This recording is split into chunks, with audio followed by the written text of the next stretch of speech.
ada seorang uskup, sekarang sudah santo ya, Oscar Romero, pernah dengar? Uskup di San Salvador, El Salvador. Dia ketika dipilih jadi uskup, dia dianggap sebagai uskup yang jinak oleh pemerintah militer di San Salvador, bisa dikendalikan, tenang. Dan pemerintahan militer itu sangat-sangat kejam kepada orang-orang Katolik. Itu kebanyakan Katolik, karena itu negara Katolik sebenarnya. Nah, Uskup Oscar Romero dengan keberanian yang baru bersuara dengan radio. Dulu belum ada televisi, radio. Setiap minggu dia berkhotbah 1 jam. Setiap hari dia memberikan pewartaan setara setengah jam melalui radio untuk melawan ketidakadilan pemerintah, melawan kekejaman pemerintah, mengungkapkan data-data. Jadi bukan asal ngomong, data-data bagaimana pemerintah tidak adil, bertindak keras, memeras, korupsi, sampai akhirnya dia ditembak ketika dia sedang merayakan Ekaristi. Ditembak mati. Dia di penjara berkali-kali, tapi dia tidak takut. Keluar, dia bersuara. Diancam, dia bersuara. Akhirnya dia mati ditembak. Mati. Dan akhirnya dia didiatokan dan jadi santo pada zaman Paus juga jadi santo. Jadi gereja jangan takut berjalan di jalan yang terang. Walaupun kita tidak akan bisa langsung menang, mungkin kita harus kita langkah. Ini pesan Tuhan kepada kita. Jangan takut, jangan mudah menyerah, karena kita punya pengharapan. Allah yang banyak sabar akan menemani kita, pelindung bagi mereka yang kesusahan. Ia adalah Allah yang tak bertanding.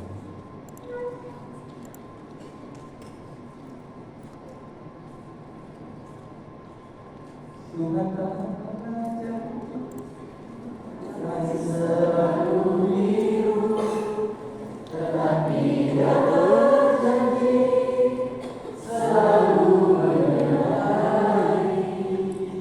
Tuhan tak pernah janji, jangan selalu raka, tetapi tidak berjanji, berikan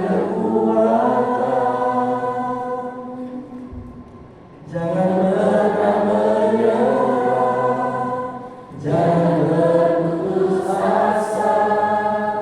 Mujizat Tuhan ada, saat menyembah. Jangan pernah menyerah, jangan berputus asa. Mujizat Tuhan ada, bagi yang setia dan percaya. Sebelah sini. Tuhan tak pernah janji, langit selalu biru, tetapi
modulasi ke atas.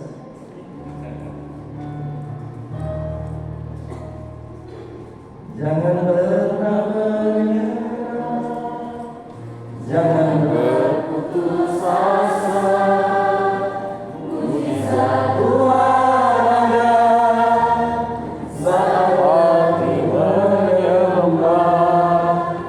Jangan pernah menyerah, jangan berputus asa. Mukjizat Tuhan ada bagi yang setia dan percaya.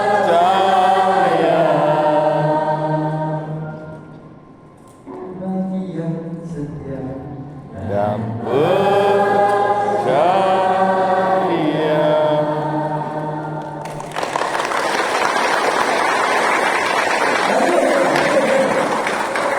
Saya sekarang nggak bangun. Boleh tetap duduk di situ. Nanti ada lagu kedua lagi. Kita lihat hal.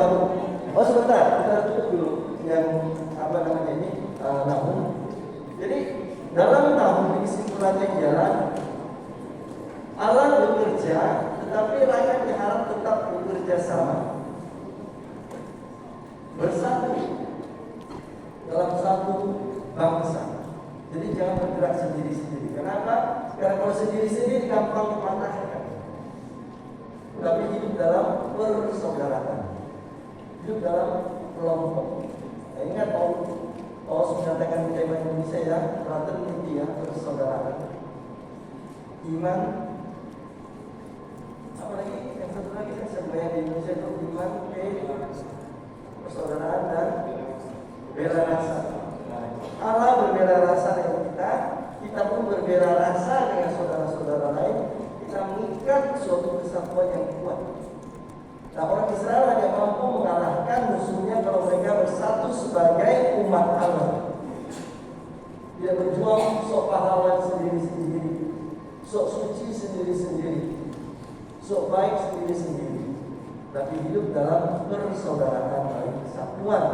Ini yang diminta oleh Tuhan. Nah, itu muncul kapan? Cerita tentang Yakub dan Esau itu dipakai juga. Ketika Yakub dan Esau berkelahi, gara-gara Yakub memang agak licik orangnya. Kita tahu cerita Yakub dengan Esau. Yakub mencuri hak kesulungan Esau dengan membayar mintanya Yang merah, dia memberikan kepada Esau kakaknya yang sedang lapar itu dengan semangkuk kacang merah. mencuri hak kesulungan dari Esau. Kemudian juga dia mencuri berkat dari Esau. Itu kok kerja dengan ibunya itu. Ibunya juga dia punya jiwa tidak apa namanya memihak. Dia lebih sayang kepada Yakub daripada Esau. Apa begitu? Dengan bantuan ibunya Ribka, akhirnya hak berkat untuk si Esau berlari ke Yakub. Dosa manusia, itulah dosa Yakub. Dosa memecah belah hubungan persaudaraan yang kembali. Dan ketika Yakub masih hidup dalam dosa, dia hidup dalam perpecahan. Dia hidup di dalam ketidakadilan. Dan ketika namanya berubah menjadi Israel, Yakub bertobat. Tahu cerita bagaimana Yakub menjadi Israel? Berbulan dengan apa? Perjanjian apa? Sampai jam berapa? Supaya saya jangan sampai cerita terpanjang nanti. Masih Berapa sampai? Masih ada satu nabi ini. Ya, masih 20 menit lagi, Pastor. Oh, oke. Saya persingkat. Yakub itu waktu dikejar oleh Esau karena Esau marah berkat yang dicuri Yakub, dia lari lalu sampai suatu tempat tepi sungai Yabok dekat dengan daerah Galilea, dekat dengan ke arah dalam Galilea. Malam hari dia bermimpi, bertemu dengan seorang laki-laki yang ternyata adalah Allah. Dan mereka berkelahi. Yakub berkelahi dengan Tuhan sampai pagi. Dan Yakub kemudian mencengkram Tuhan ini, tidak dilepaskannya. Tuhan. Kuat dia pegang. Tuhan, ya namanya cerita juga ya. Ini yang cerita analogi juga. Tuhan tidak kuasa melepaskan dirinya dari cengkraman Yakub. Jadi Yakub mengatakan, saya hanya akan melepaskan engkau kalau engkau memberkati aku. Nah Tuhan, karena tidak kuasa melepaskan diri dari cengkraman itu, Tuhan bertindak curang sedikit. Dia memukul pangkal paha Yakub. Itu bahasa halus. Pangkal paha itu tidak maksudnya di sini. Pangkal paha itu di tengah-tengah ini. Di antara paha itu. Di punya Yakub itu di punya. Sampai Yakub harus melepaskan, dia sakit di situ kan. Coba bayangkanlah, bagian tengah kita itu sensitif itu kena tendang atau kena pukul kan. Jadi setelah itu Allah memberkati Yakub. Namamu bukan Yakub, tetapi Israel. Sebenarnya aslinya Israel, tetapi karena persingkat oleh orang membaca Israel. Apa artinya Israel atau Israel? Allah berjuang. Allah berjuang apa? Allah berjuang melepaskan diri dari cengkraman Yakub. Sebenarnya itu makna kata Israel. Jadi Yakub bertemu dengan Tuhan, bergumul bersama Tuhan, berubah namanya menjadi Israel, dan Yakub bertobat. Dia kembali mencari Esau, minta maaf, menyatu kembali sebagai dua bersaudara, melepaskan permusuhan mereka. Jadi Yakub dan Esau yang tadinya berselisih, ketika Yakub dalam kelicikan dan dosanya, ketika dia bertemu dengan Allah, dia bertobat dan hidup dalam kedamaian kembali dengan Esau. Nah ini dalam Nahum dikatakan demikian. Kita sebagai manusia lemah, mempunyai dosa kita masing-masing, bahwa mungkin juga sesama kita, sesama saudara kita harus bertobat. Seperti Yakub bertemu dengan Allah, bertobat menjadi Israel, ia menyatu lalu hidup damai sebagai anak-anak dari Ishak. Jadi manusia diminta bertobat. Orang-orang diminta bertobat dari kesalahannya, dari kelemahannya. Hidup berdamai kembali, menyatu dengan sesama saudara, supaya lebih kuat melawan kejahatan yang muncul baik di masyarakat maupun dalam diri kita masing-masing. Saudara, kata Paulus Franciscus. Baik, itu tentang Nahum. Nah sekarang kita masuk ke Habakuk. Habakuk kita ambil 5 ayat pertama. Kita kembali dari sini ayat ganti dulu, ayat genap ganti lain. Aku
2 ayat 1 sampai dengan 5. Nah, teks inti di sini adalah ayat 4 yang saya beri tanda merah. Sesungguhnya orang yang membusukkan dada tidak lurus hatinya, tetapi orang benar akan hidup oleh percayanya. Nah, orang benar hidup oleh imannya. Ini dalam teks Paulus nanti diulangi lagi ya. Orang benar akan hidup oleh imannya. Dalam teks Roma. Nah, orang yang benar hidup dalam imannya itu adalah orang-orang yang mempunyai kesabaran. Dalam penjelasan nanti teks ini akan digambarkan bahwa orang-orang yang hidup dengan benar adalah orang-orang yang punya kesabaran untuk menunggu dan bekerja sama dengan Tuhan. Sementara orang yang membusukkan dada ini orang-orang sombong, orang yang mengandalkan diri sendirinya, mereka tidak lurus hatinya. Mereka akan sesat, mereka akan musnah. Walaupun mereka merencanakan banyak hal yang jahat, kekayaannya, kemampuannya, tapi mereka akan musnah. Sementara orang-orang yang benar, orang-orang yang sabar, inilah orang-orang yang justru akan mendapatkan berkat yang sesungguhnya. Orang-orang yang nanti akan juga bisa bertobat setelah merenungkan kesalahannya dan mencapai pengertian yang benar tentang apa tujuan hidup ke depan. Jadi, Habakuk menekankan bagaimana orang beriman akan hidup. Ini sejalan dengan surat Rasul Paulus kepada di Roma. Jadi kata percaya di sini ini sangat penting. Seperti orang Kristen juga percaya kepada Kristus. Orang Yahudi itu adalah orang-orang yang tidak suka pakai bahasa definisi ya. Apa itu iman? Iman adalah kepercayaan kita kepada Allah yang Maha Kuasa yang menciptakan. Orang Yahudi tidak suka pakai rumusan seperti itu. Apa itu iman? Orang benar, orang jujur, orang yang murah hati, orang yang sabar, orang yang penuh pengampunan. Inilah iman mereka. Jadi mereka itu orang-orang yang konkret. Apa kerajaan Allah? Allah adalah raja. Jadi bukan kerajaan Allah ialah tempat di mana Allah menjadi ini dan tidak ada rumusan panjang-panjang mereka. Untuk mereka hidup konkret. Allah adalah raja. Kalau Allah adalah raja, kita adalah anak buahnya atau rakyatnya. Dan Yesus mengatakan Allah adalah Bapa. Kalau Allah adalah Bapa, berarti kita saudari satu sama lain. Tidak ada orang Yahudi, tidak ada orang Yunani kata Rasul Paulus, tidak ada orang merdeka, tidak ada orang Buddha.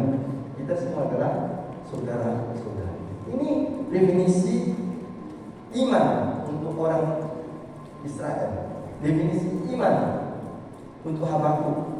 Definisi iman yang sebenarnya hadir dalam diri kita. Kata Rasul Paulus, hidup setia, adil, dapat dipercaya, tegas dalam pemilihan, dan taat melaksanakan kehendak Tuhan. Inilah orang yang benar, orang yang sabar. Nah, karena itu Habakuk meminta supaya orang-orang seperti ini itulah orang-orang yang selalu berkontak dengan Tuhan untuk memperdalam imannya, untuk menjadi orang benar,